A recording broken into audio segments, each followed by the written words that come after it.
Have a seat on your porcelain throne. It's time to talk some shit on the Powell movement.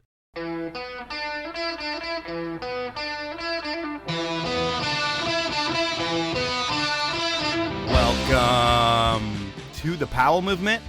I'm your host, Mike Powell, and I hope everyone had a very Merry Christmas and a Happy Hanukkah. I love how this year Hanukkah and Christmas overlapped, because really, Christmas is the more fun holiday, and it's nice when people like me, who marry into Christmas, get to celebrate both. And while I will say Christmas is better, I have mixed emotions. I mean, with Christmas, we lie to our kids and we act like it's okay. For my family, the trauma of finding out who the fat red guy was okay. My kid learned at 8. He asked Ange if Santa was real, and she was kind of like, nope. I'm really glad that it happened, because I know one family who was so good at this lie that their 8th grader still believes, and it's like they have to tell him now. I sure hope they film it and they put it on the internet, because it should be a really interesting reveal video. And I feel bad for the kid, but that's the reality of this holiday and how we lie to our kids.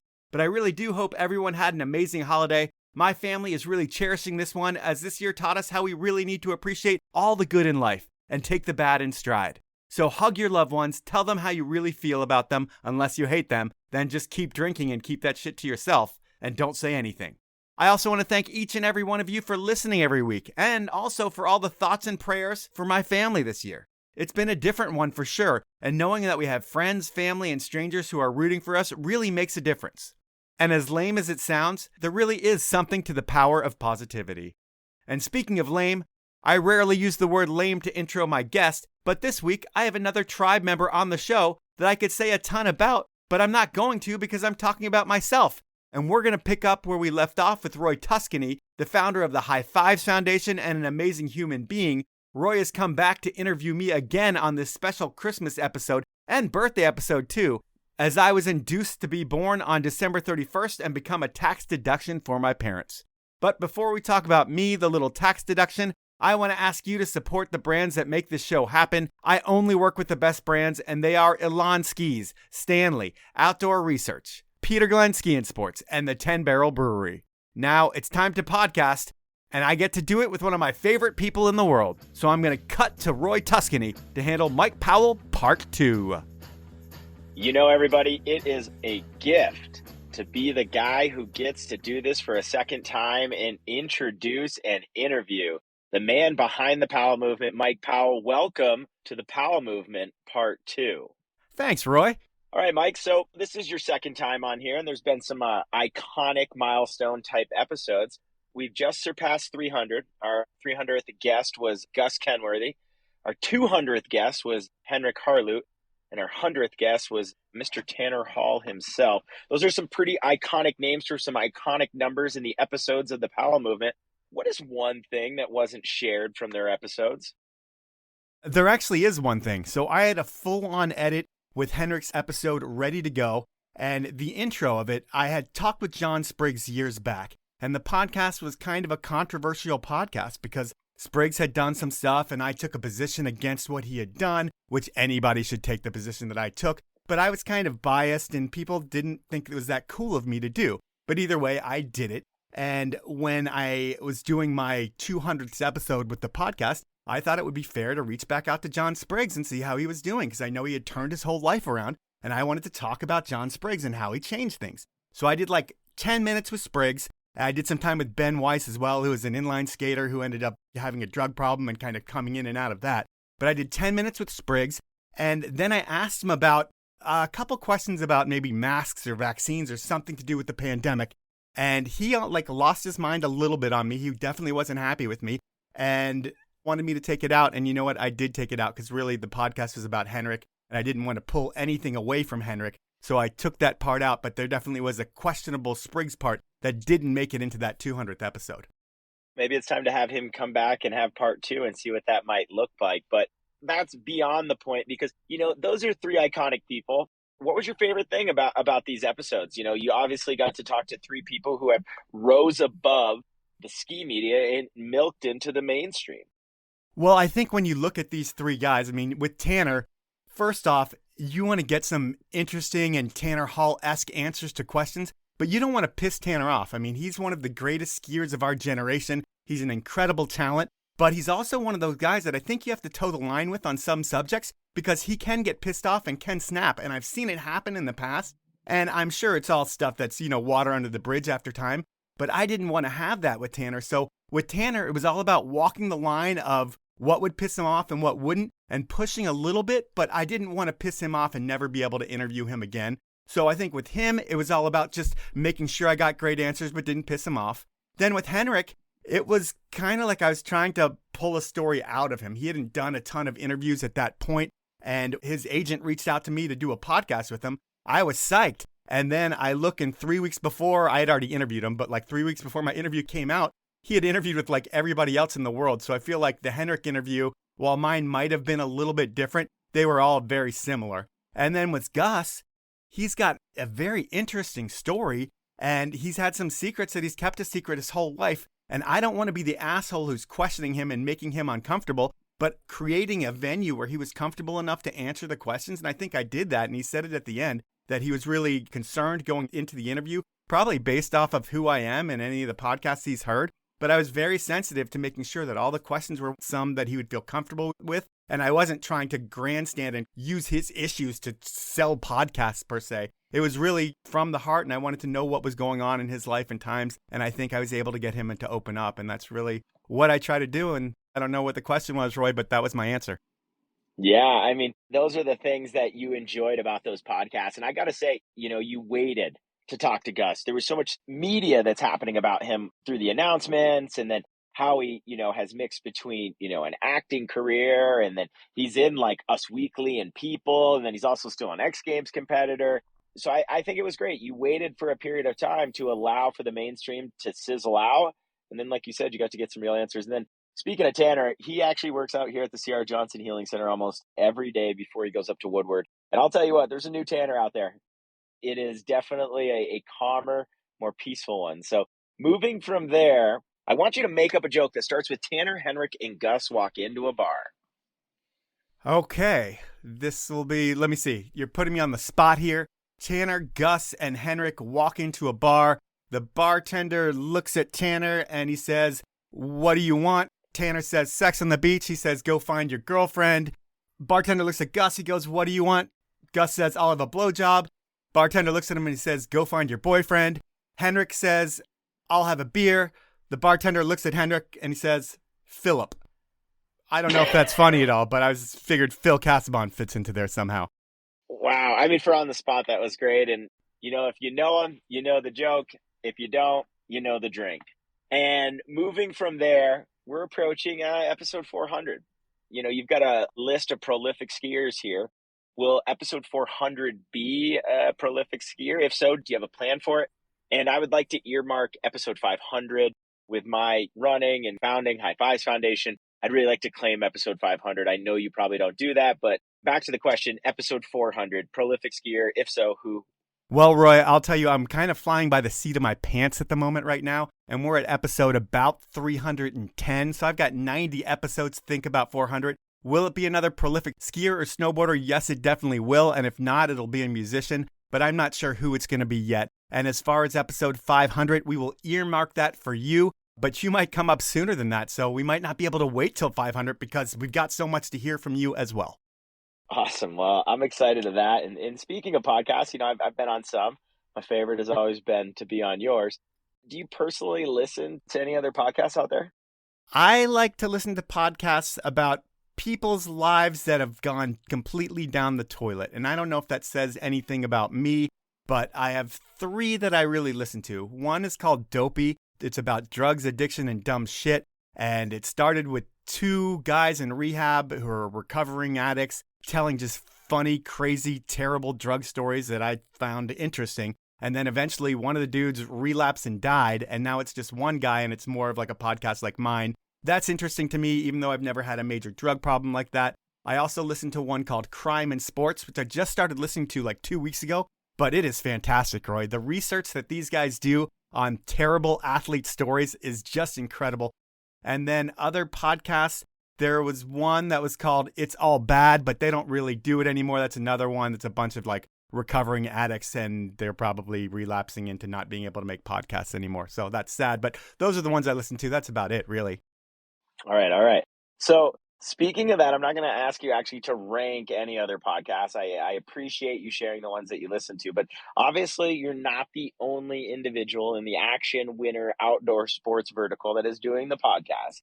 And I don't want you to piss anyone off. So let's do word associations. I'm going to say a podcast and you're going to say the first, let's say I'm going to limit you to 3 words that come to mind. Okay, first one, the bomb hole. The Morning Zoo. Low pressure. That wacky Canadian. Out of bounds. Tell me about yourself. The pursuit. I love and hate telemark. That's too many words. The unexpected journey. I don't even know what that is. Oh man, if you don't know that one, you got to check it out. It's by a high fives athlete by the name of Tim Brown, which documents and tells stories of not only just high fives athletes, but individuals with life-changing injuries and how they move forward with the unexpected journey of life. Oh, I love that one. Yeah, you got to hear that one. You got to listen to that one. You know, while I consider your podcast to be the most informative action sports, like how many people actually listen each week? Like obviously the guest, the controversy, the timing, but like how many actually people listen to a podcast on a week from the Powell movement? Well, I don't really like to share numbers like I'm sure every single person in podcasting, but on a good week, it can be around 10,000. On a bad week, it can be 5 to 7. So I would say there's a good amount every week, and it really doesn't really matter who the guest is given. The spikes are going to be, with the best guests or with the most popular guests. But if there's a guest that no one knows about, they do just as well as the one the week before, I feel like. People tune in because they know they're going to get an interesting story every week. Yeah, and how do you think that compares to the other podcasts we mentioned? Now, I don't think you can compete with The Unexpected Journey from Tim Brown because I up those numbers every single day. But the other ones we mentioned, where do you see that? I think the bomb hole definitely has a strong hold on the audience. I mean, they definitely have the most people because you can see that on their YouTube, where I think they get like 25,000 people watching their YouTube or at least clicking into their YouTube at some point, where you look at Out of Bounds and it's a fraction of that. So I think the bomb hole is at the top. I'd slot myself right below the bomb hole in there. Yeah. I mean, it's such a vertical. And, with your guest, who's the best, who's the worst, and why? And what was the comparison between them? I mean, I feel like the best, I don't know, I loved Roy Bushfield's episode. Just the way that guy lives his life is so refreshing, and he's such an awesome dude. So I recommend everybody listen to part 1 and 2 with Bushfield, and I'll have to get him back on again just because he's always living a fun life, and there are really no rules with how that guy lives. It's amazing.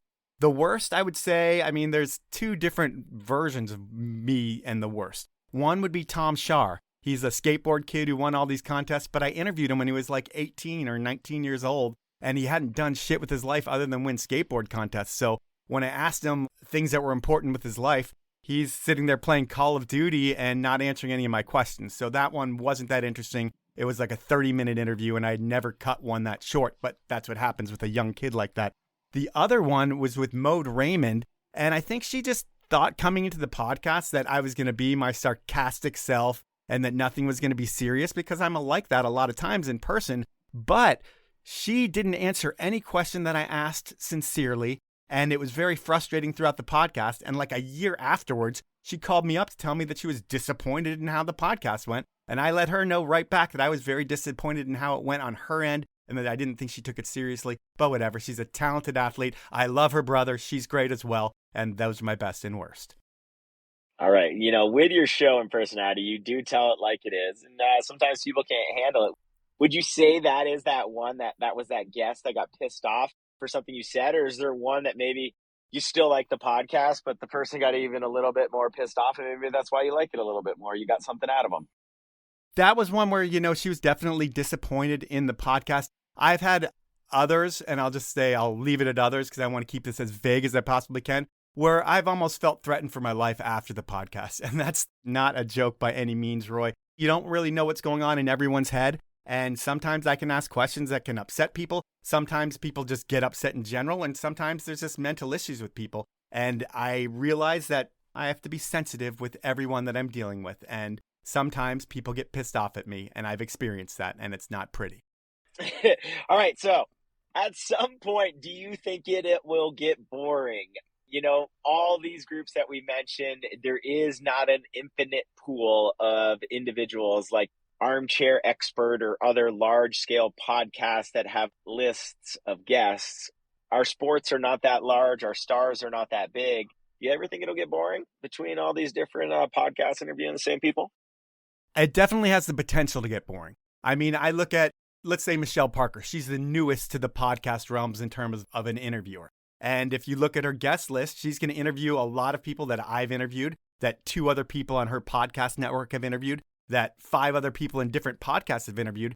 And if you don't make your podcast interesting, and she's got the athlete angle, so maybe it'll be interesting there. I haven't really checked out her show yet. But if you can't make it interesting, and that's kind of how I think about every one of my guests, is how can I tell their story, be unique, and kind of dive into things that other people aren't going to talk about? And I think that's how you keep them interesting. And if you can't do that, then yes, it will be the same thing all over again, and people won't listen to your podcast anymore. So it's all about differentiating yourself and getting new stuff out of people. That's what it's about. No one wants to hear the same information regurgitated week after week after week on a different show. And it's not about the host. So people aren't listening for me. They're listening for what I'm able to pull out of someone. And that's what everybody should be doing. What do you mean? On April 29th, 2006, I won 130 feet on a 100-foot jump and came down from 30 feet in the air. And the resultant impact burst fractured my spine and had the catalyst to start High Fives Foundation. Yeah, Roy, exactly. You're right, Mike. I agree with you. I've told that story time and time again, and it is my story. And I feel like I've told my story at enough outlets, but I'm really now like what you're talking about. And I do think folks like Michelle Parker and others can start to, and the word I hate more than ever is pivot. I dislike the word when you don't have an action to go with it. And so pivot, I hope that they can, like you, will bring challenging, informative, and other things outside of the story I just said. I'll tell you my story, but now I want to talk about the other things that have come about. And podcasts have exploded, especially during the pandemic, as so many people were looking at different outlets of media to calm our minds of what was going on in the mainstream media. What do you think is happening in media? And so print media, and it still exists, but in a very limited capacity. Do you have an insight or thoughts on why has this happened? Why isn't it happening? And, what does the future look like? There's so many different things going on, but we grew up with print. That was what we thought was media, and then came VHS and DVD. And that's what we looked like to build the culture of our sports. And the magazines and the movies, they built heroes. What people aspired to be were those heroes. And given, we weren't going to do what Seth Morrison did, but we were going to watch him every year and get stoked to go ski like him. And I feel like a lot of people have lost their way, while the movie makers haven't lost their way. When you look at the print media that we grew up with, it's not really about building heroes within the sport anymore. It's about telling stories, and stories are great, but these are pro athletes, and it's a pro sport. And pro sports are built off of personalities as well as talent. And I feel like right now in print, the talent isn't really being shown. It's more the story, and we're trying to be inclusive and bring everyone. And there is a place for inclusivity for everyone. But I feel like these media outlets are the people that should be telling stories as well, but really creating heroes within the sport for people to aspire to be. That's such a great point. And when you look at it from that perspective, print can succeed. And, if you were charged with, let's not say starting another version of a podcast, but let's say we get you in charge of starting a magazine up these days. And what are some things you would incorporate into your model for success? And would you tie in things that you think have worked from a podcasting marketing standpoint that maybe the print market could use a little bit? Well, first and foremost, I wouldn't start a magazine. That just wouldn't be my forte, but that's me. People like Mike Rogie have done that with success, and I actually am subscribing this Christmas. I know because I saw the gift come to my house. I put it on my list.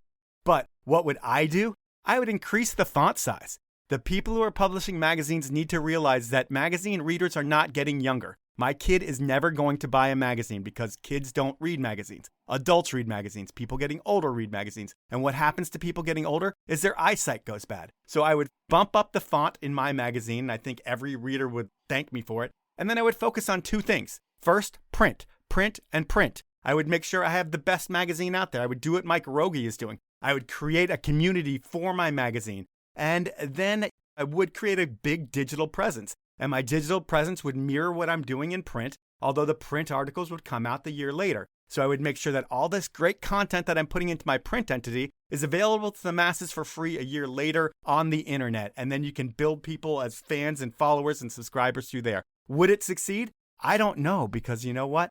People are veering away from magazines. Print isn't dead, but you better be damn good if you're going to be successful as a print entity.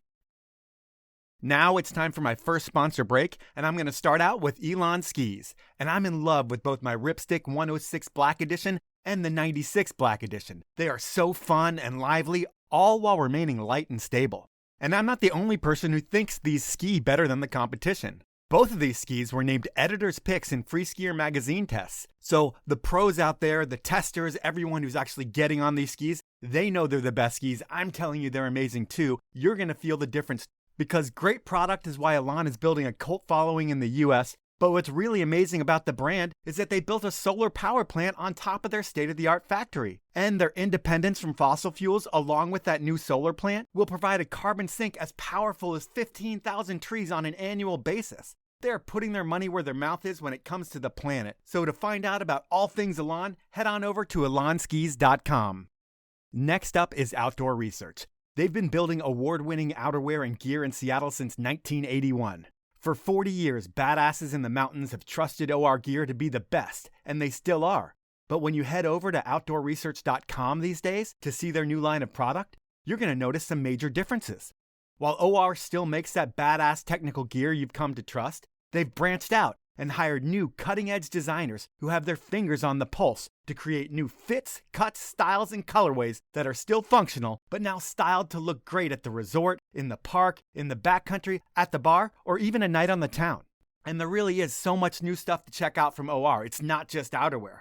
I'm stoked because everything looks so good that I'm about to have a full OR wardrobe. And if you want to do that, I'm going to help you make it happen by getting you 25% off all non-sale items. So go shopping at outdoorresearch.com, and when you check out, enter the code POWELL25. That's all caps and numbers with no spaces, and you'll get the deal. Please note that you won't be able to use the code on OR Pro products.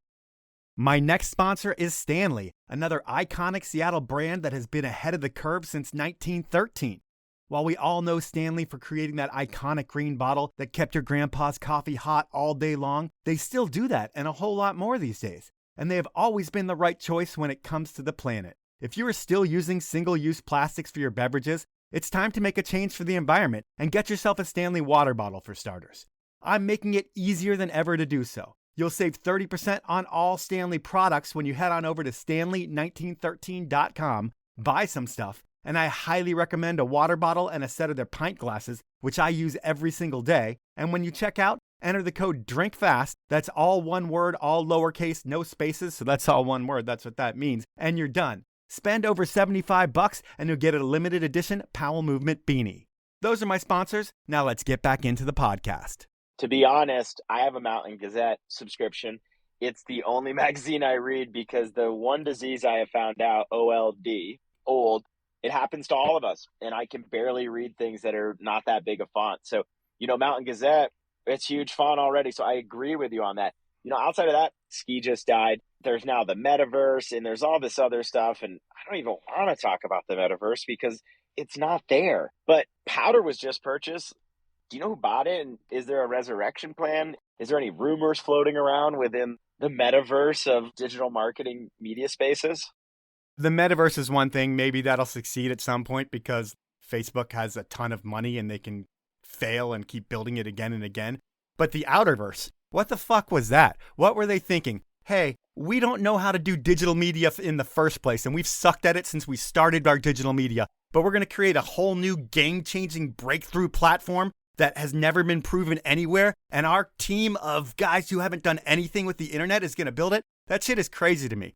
But who purchased Powder was your question. And I'm not exactly sure. I think it's a company that aggregates a bunch of websites, and I don't know if we're ever going to see Powder Magazine again, but I do know that this company is going to take all those assets they bought and they're going to squeeze every penny they can out of them. And if they're smart, they're going to take all those Powder archives, they're going to hire a kid, pay him $40,000 a year, and just have him post shit from old Powder archives, put it online, and get money off of clicks or something like that. I don't know how you get money off of that because I don't really operate in that space, although I do a little bit, Roy. I don't know why I'm getting so excited either, but I'm going to let you ask me another question. Well, it sounds like you're such an expert in this kind of digital fake, imaginary, but still real space. So how about NFTs? Do you know how those work, Mike? non-fungible tokens. These things I am not an expert in, Roy. And I think you say that hopefully with a little bit of sarcasm because I'm not. And when these things came out and I was like, oh, I love Chris Benchetler's art, but I'm not going to buy a digital print of it and hope that it does something for me later. And I think that was the thought process with all of these NFTs is like, hey, you're going to buy this now. You're going to be the exclusive owner of this digital art, although anybody else can screenshot it and use it as they please as well. And then this digital art is going to act as like a key to unlock different doors for you. And while that shit is really cool, and I could sit here and think about all these fairy tale things that I'd want to do with the business too, like, hey, what if the podcast had a button that you hit on your phone and then your phone sent you free stuff from somewhere? But I'm not creating stupid shit like that because you know what? I don't know how to deliver or fulfill that. And I feel like that's what happened with NFTs. In the beginning is like the cool kids were saying it was cool, but really it seems to have died a little bit. And I don't think the cool kids think it's as cool anymore because I think they took advantage of their fans. Yeah, I think they really did. But speaking of fans, and you spoke about it earlier, from icons being built in the ski industry from the original print magazines all the way back from the days of John Treeman and Kai Peterson's dad, and all the way up through the Egan brothers, Deloriers, and then through the Sess and the Tanners and the Mike Douglases and J.P.R. Claire's and all these guys I can name. Back in the day, for me, the BK2 ad was like the coolest thing ever done in ski marketing outside of the Brad Holmes poster with Dina Star. But, you know, in your opinion, who is doing media right in skiing right now? I think Salomon's doing some great things with like the tour that they created around Drew Peterson, and everything that Jay Skis seems to do seems to be very successful. So I would say Jay's doing a great job, but there's been no one that's really just stood out to me as like, holy shit, they're creating some game-changing marketing within the ski space. I just haven't seen that in a little while. Do you have anybody in your mind that's doing a great job? I mean, from my perspective, I really just tie it back into where you came from with K2. And I think my bar is just set from a different mindset of what I think marketing and skiing should look like. The skier motorcycle gang, the USA theme stuff. There were so many different iterations that K2 did over the years that I don't know if I could ever say I think someone could top that at this current time, but that's what the future holds. And speaking of the future, so far we've taken your take on podcasts and the new take on media, but I really want to try to catch up on what's going on in Mike's world.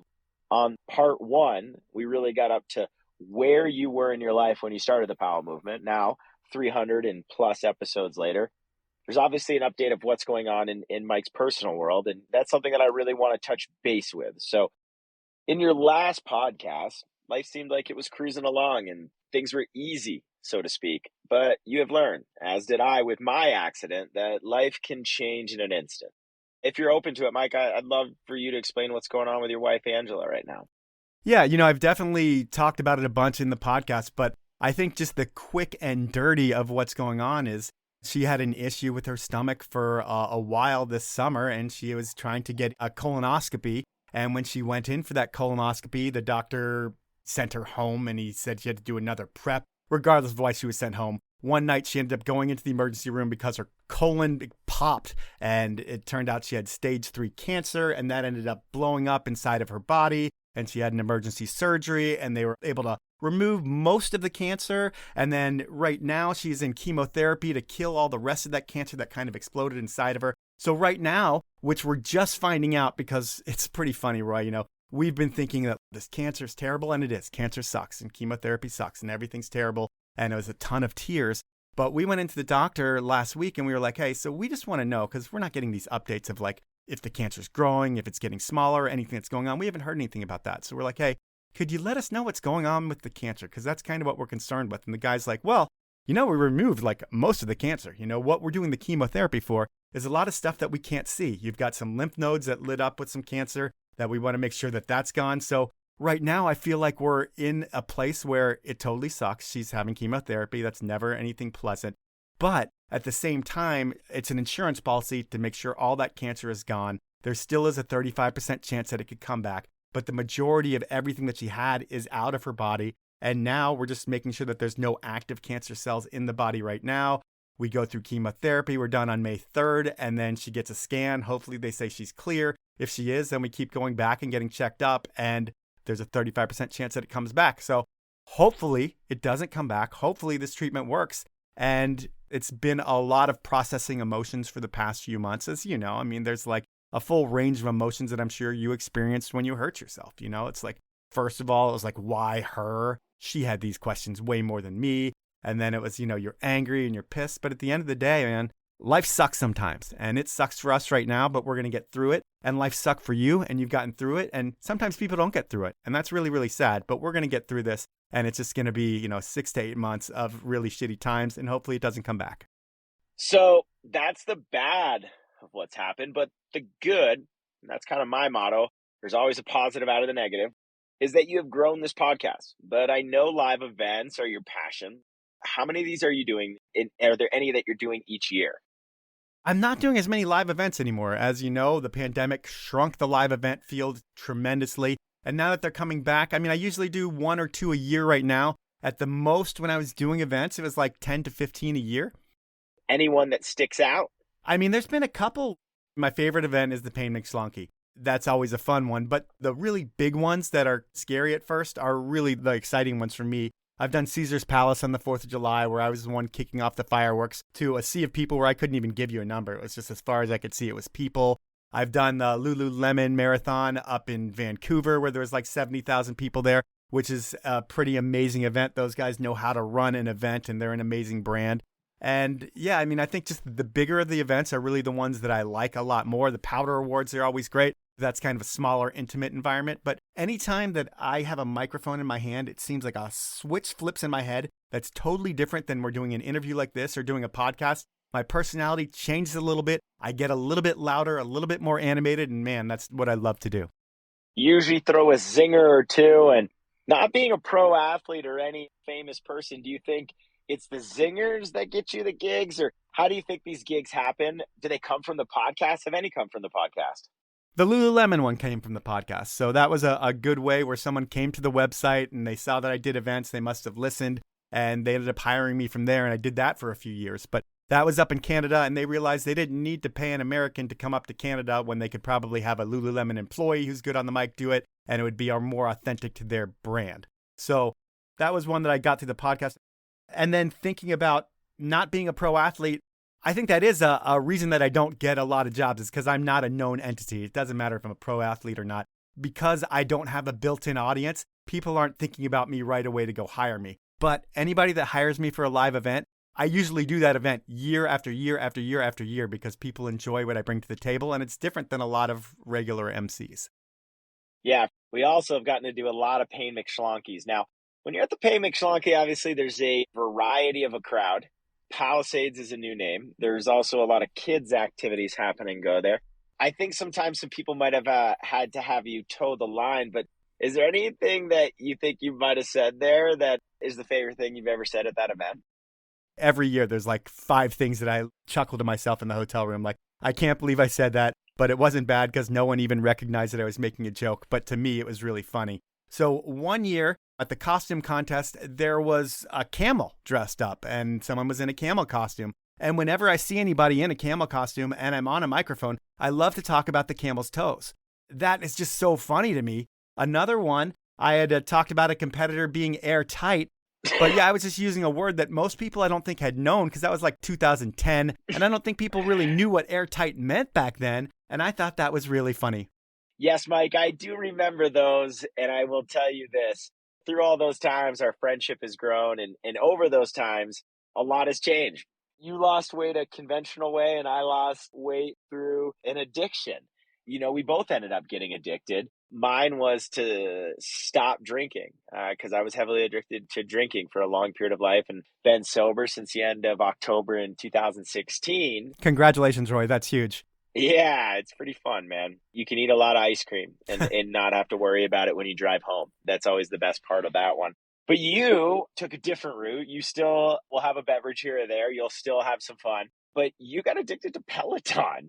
How many rides have you gotten on your Peloton? Total rides in my life.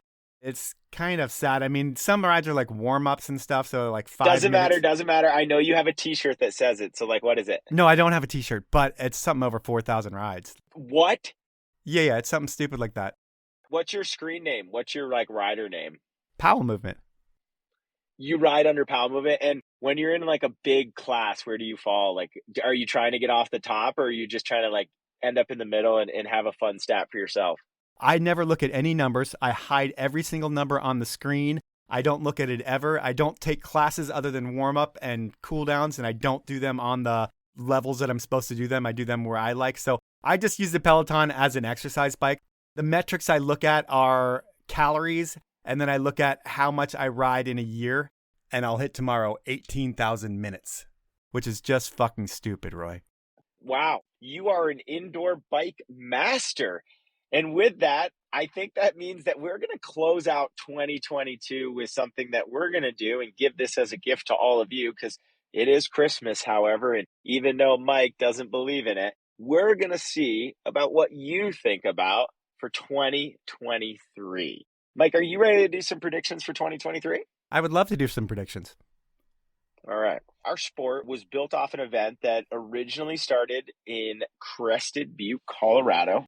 It was called the Winter Extreme Games that later got truncated down to the Winter X Games.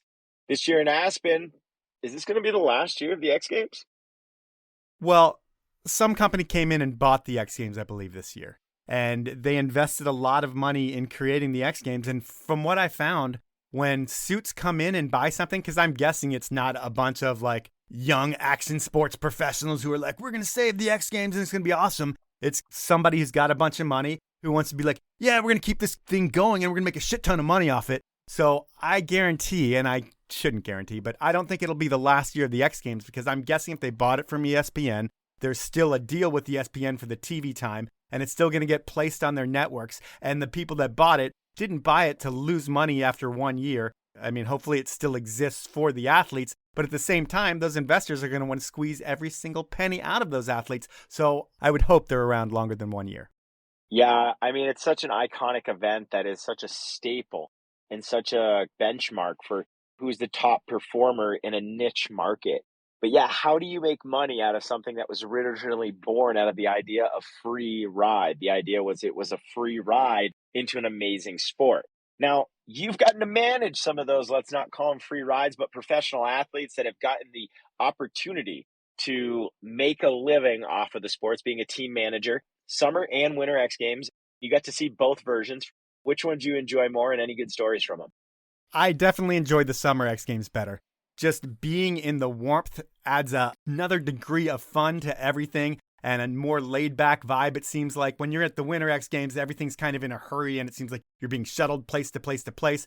But at Summer X, it's like athlete lounge, you're chilling. It's like once you get through security, it's a really great experience. Speaking of security at Summer, I was once going in through the metal detectors and Bob Burnquist was behind me, and the security guard like stopped Bob and had like 100 questions for him. Bob had all this stuff in a backpack. I don't know Bob at all, but I just looked at the security guard. I'm like, hey, dude, he's got to go compete in the half pipe contest that's happening in like 25 minutes. You should let him go. And he didn't let him go. He like had more questions for him. And when I saw him in the athlete lounge later, he kind of nodded and laughed. But I think the Summer X Games was more fun for me. I mean, Winter was rad. I mean, they're both amazing events to be at. But at the Summer, I would stand on the top of the half pipe during those events. And when you see the top level athletes, when it matters the most, it is really insane. Would you be able to name the top 3 inline vert skaters in X Games history? Eito Yasutoko, Takeshi Yasutoko, and maybe Tide Christ. I'm glad you threw in the Frenchman, right? Tag Chris? Yes, he dropped in off the Eiffel Tower into like 100 pads, and it was embarrassing for the whole sport. But today, the Frenchman Tide Chris is like the president of some technology company in France, and he went from being a gypsy street magician to being a gypsy street magician CEO who is hundreds of millions of dollars it looks like he's worth. It's time for my second sponsor break, and Peter Glenn Ski and Sports has been getting people out into the mountains since 1960. And before the internet took off, Peter Glenn prided themselves on being the best in retail, offering the most knowledge and the best service. They still have that, but not everyone can get to one of their retail locations. But there's always the internet, and the Peter Glenn shopping experience is what you want from a website. Smooth, easy to navigate, and full of information. And peterglenn.com has all the brands, all the products, and they always have a deal going on. If that's not enough, they offer free shipping on orders of $49 or more, a no-hassle return policy, and they price match any reputable shop on the web. So please support the brand that supports me and check out Peter Glenn Ski and Sports before you buy from someone else. Last but not least is the 10 Barrel Brewery out of Bend, Oregon. They have been brewing my favorite Northwest beer since 2006, and since they started brewing beer, they've been supporting the sports we love. If you aren't sure about what they've done in action sports, I'll tell you. They're the first beer brand to produce their own ski and snowboard movie. They support a team of A-list athletes, and they have signature beers that donate to causes like Protect Our Winners. And they're part of some of the most important events and properties in action sports. So, they've done a lot, and the next time you're at the store, pick up a 6-pack of 10 Barrel and support the beer that supports action sports. To find out more about the beers, the pubs, and events, head on over to 10barrel.com. Those are my sponsors. Now let's jump back into the podcast. As we continue on this X Games road, what's your favorite X Games moment outside of standing on top of the vert? Like, what is that actual moment? And, everyone knows it. Yeah, the sports are fun. Yeah, the medals are cool, but it is all about the X Games parties. Which one is your favorite X Games party of all time?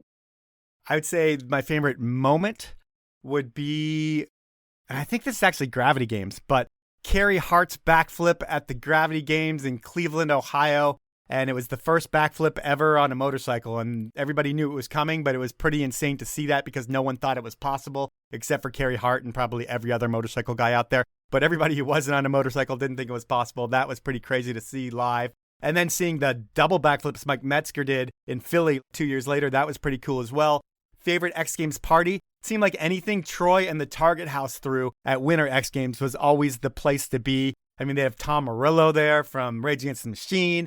And I mean, they just spared no expense, knew how to throw a great party. Troy was an amazing host, and it was the place to be at Winter X.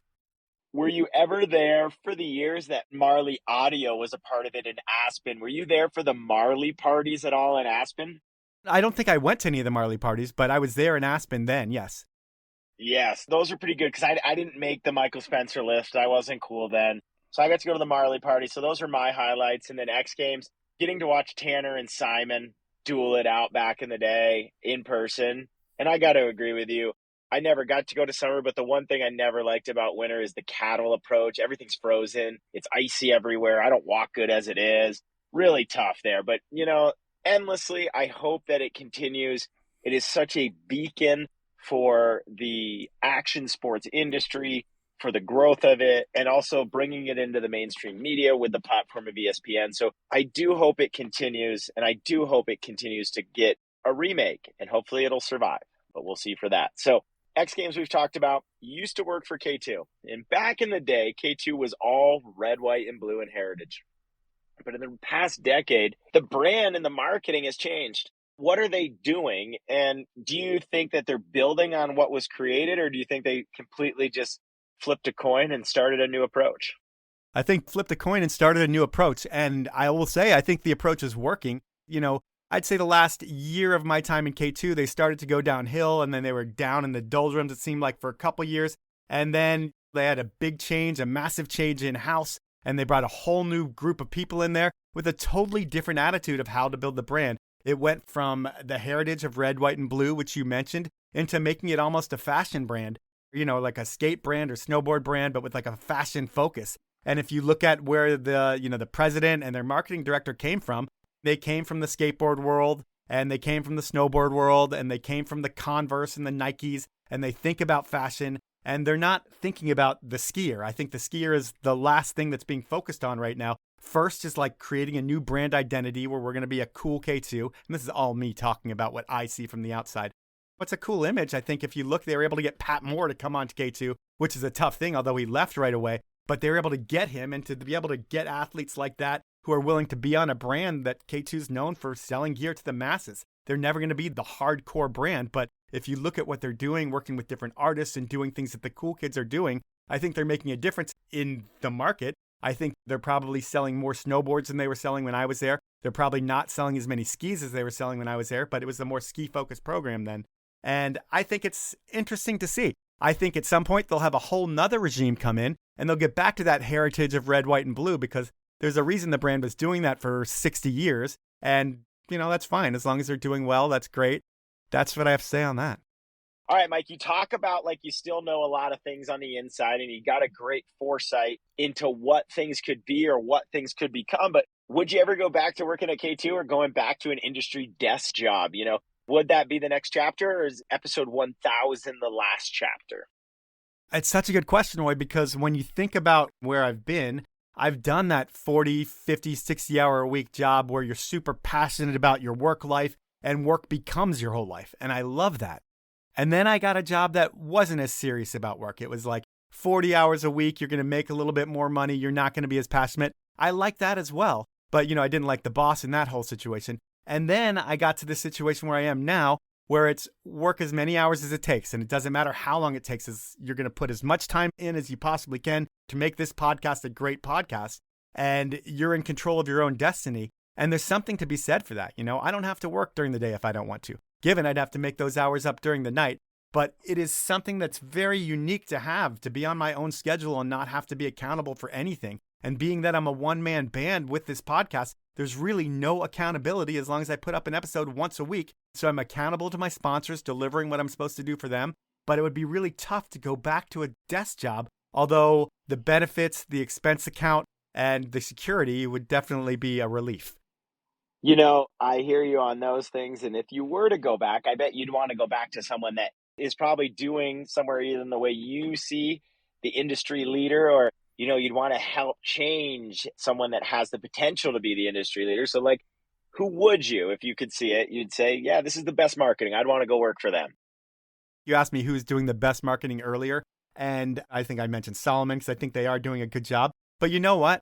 Who's doing a great job in marketing, period, is Liquid Death. I look at them as industry leader in everything marketing. And if brands looked at how they run their brand, where they're thinking about being creative, fun, and authentic to their message, that's great marketing right there. And while people might have been clowning it 4 years ago, they are all envying it right now.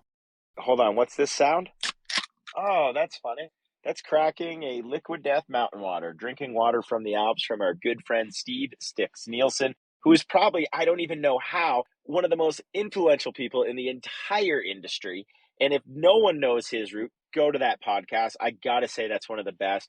Sticks is one of the most incredible supporters of High Fives and so many other rad things. And you're right. They're doing things the way they want to do it.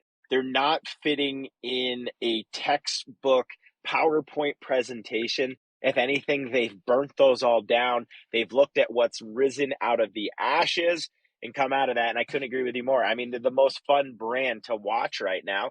And dude, I love water, and I'm also sober. And I'll tell you what, it feels good holding something when I'm in a scenario that 99% of the people are drinking, and I have an option that doesn't look like a Nestle plastic water bottle. And I'm okay with that. And I'm all right being who I am, and I like that. But I love what they're doing.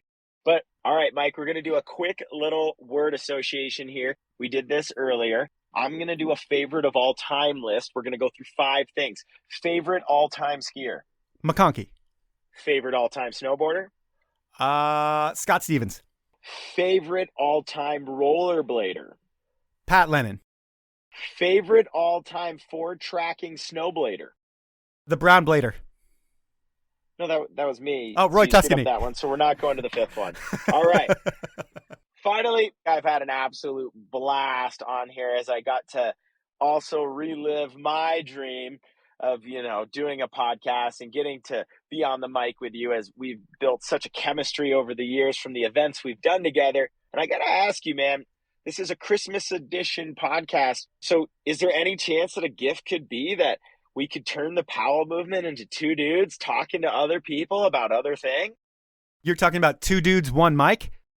2 dudes, 1 mic. I'm not Mike.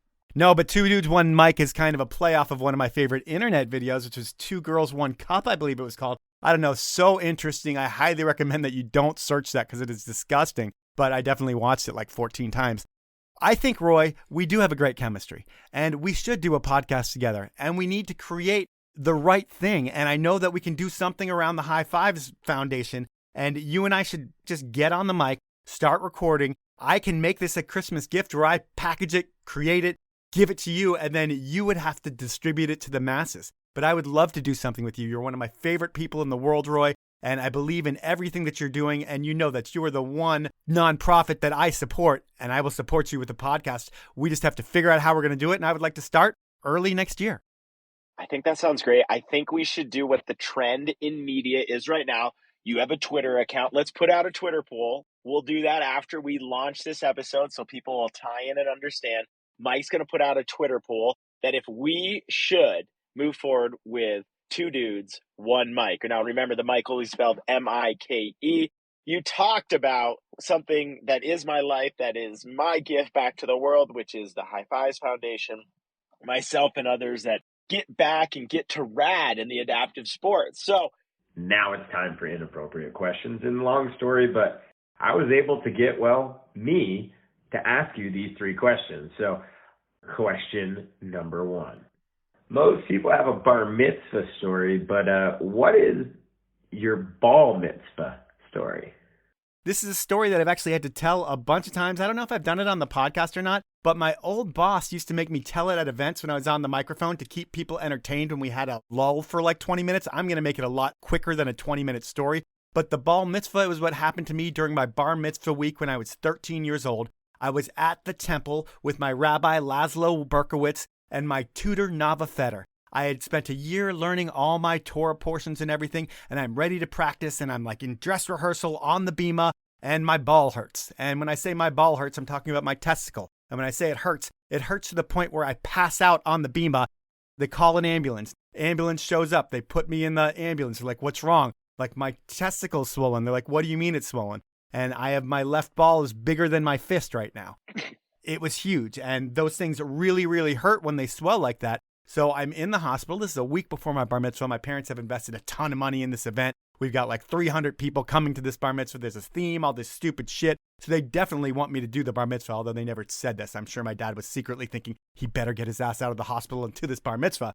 But I'm in the hospital for 5 days on all these IVs, all this medicine. They don't know what's going on with my balls. My ball was huge.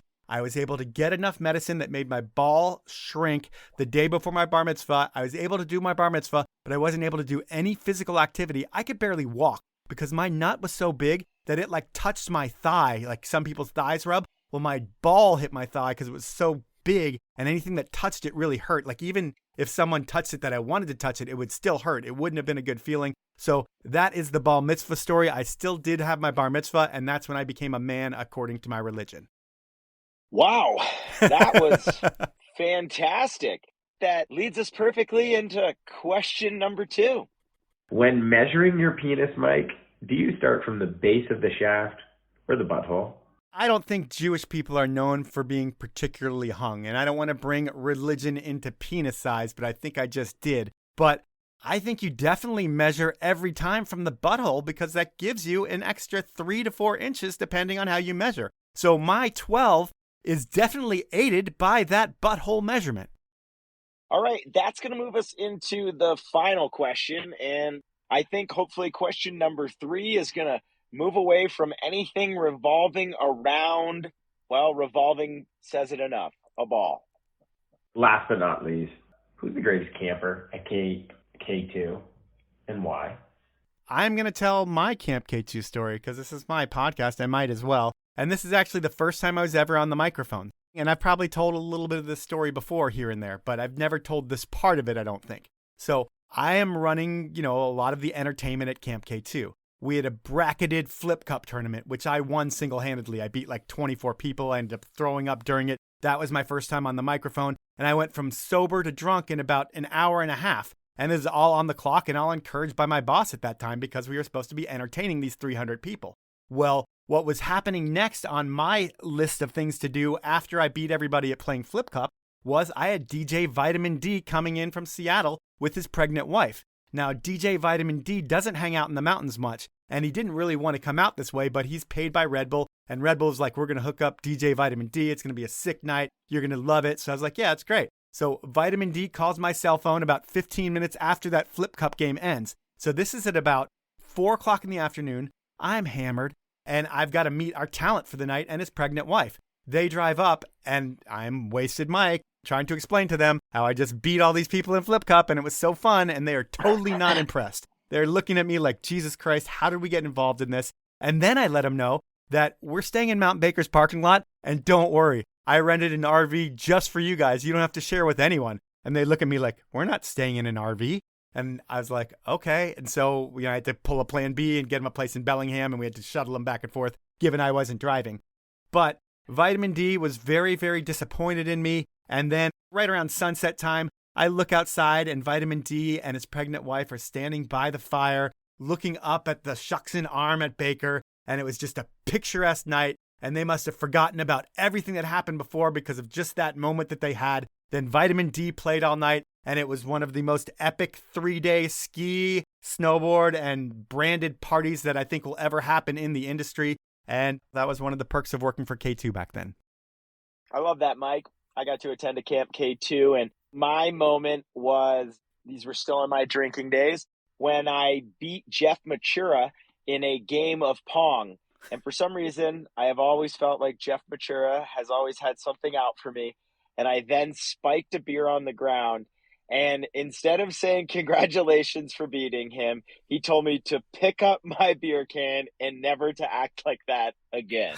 And that is my Camp K2 story, and why I'm still convinced that Jeff Matura, who now runs and has done an amazing job with the brand Elan and bringing back the most iconic skier of all times, Mr. Glenn Blake, into the mix of how I have always thought and wondered why Jeff Matura might have something against me. That's amazing, Roy. You know, Mike, this has been an amazing time. I hope other people get insight into the voice, into the mind, into what's going on in your world as you have gotten to share the world of so many others in action, snow, in the outdoor sports industry, along with music and some other fun guests as well. Mike, I hope you continue. I look forward to being your guest, hopefully on episode 500 or sooner.